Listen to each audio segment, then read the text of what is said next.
Hello everyone, आप सभी का स्वागत है फिर से एक न्यू ब्लॉग में। आप सभी को सबसे पहले राधे राधे। एंड मैंने आज ली थी अपनी सबसे पहली आर्टिकल्स की क्लास।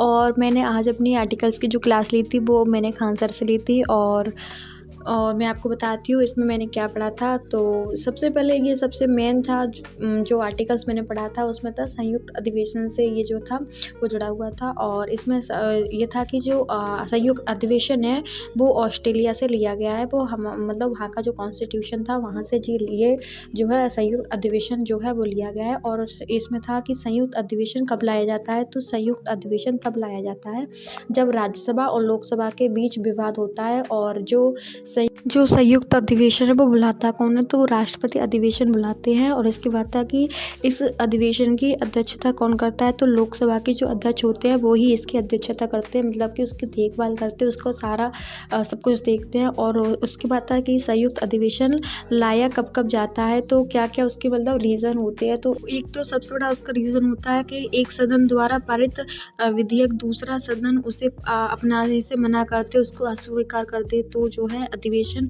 जो संयुक्त अधिवेशन है वो लाया जाता है। एंड दूसरा उसका रीज़न था एक सदन के सुझाव को दूसरा सदन उसको अस्वीकार करते, तो जो है अधिवेशन लाया जाता है।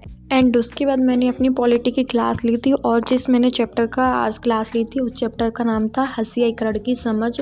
एंड ये जो चैप्टर था वो हसियाईकरण से संबंधित था। और इसमें मतलब था कि हसियाईकरण का मतलब क्या होता है, तो कि कैसे मतलब हसियाईकरण का मतलब बोल सकते हैं कि जैसे किनारे या हाशिए पर ढकेल दिया गया हो, ऐसे में वह व्यक्ति चीज़ों के केंद्र में नहीं रहता, मतलब कि उनको सारी चीज़ों से वंचित रखा जाता है, उनको बहुत छोटा माना जाता है। वो सरकारी जो भी चीज़ें चलाई जाती है सरकार के द्वारा उन सारी चीज़ों से वंचित रहता है। और उनको एक ढकेल इसलिए जाता है क्योंकि उनकी एजुकेशन अच्छी नहीं होती, उनकी आय उनके पास अच्छी नहीं होती।